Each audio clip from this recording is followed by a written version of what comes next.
একে একে জয় Bangla concert boycott করছে দেশের শীর্ষস্থানীয় ব্যান্ডগুলো। দেশের অন্যতম বৃহত্তর ব্যান্ড মিউজিকের কনসার্ট হিসেবে পরিচিত জয় বাংলা কনসার্ট ছিল দেশের ব্যান্ড মিউজিক লিসেনারদের কাছে অন্যতম উৎসব।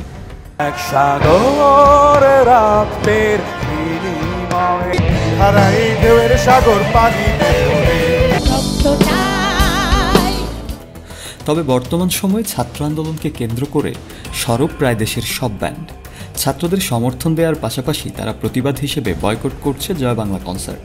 বিশেষ করে অ্যাভয়েড রাফা, নেমেসিস, বাংলা 5, আরবোভাইরাস, ক্রিপ্টিক ফেইটের মতো ব্যান্ডগুলো আর কখনো জয় বাংলা কনসার্টে অংশগ্রহণ না করার প্রতিজ্ঞা করেছে তাদের সোশ্যাল মিডিয়া অ্যাকাউন্টগুলোতে।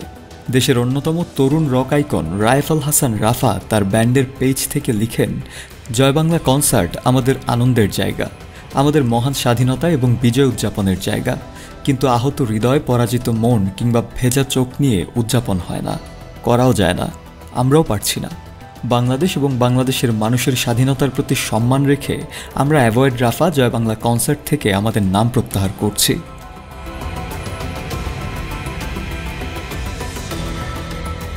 মূলত বঙ্গবন্ধু শেখ মুজিবুর রহমানের ঐতিহাসিক ৭ই মার্চের ভাষণকে সম্মান জানানোর লক্ষ্যে প্রত্যেক বছর অনুষ্ঠিত হয় জয় বাংলা কনসার্টটি। বর্তমান প্রজন্মকে জাতির ইতিহাস সম্পর্কে ধারণা দেওয়ার একটি মাধ্যম হিসেবেও বিবেচিত হয় আয়োজনটি।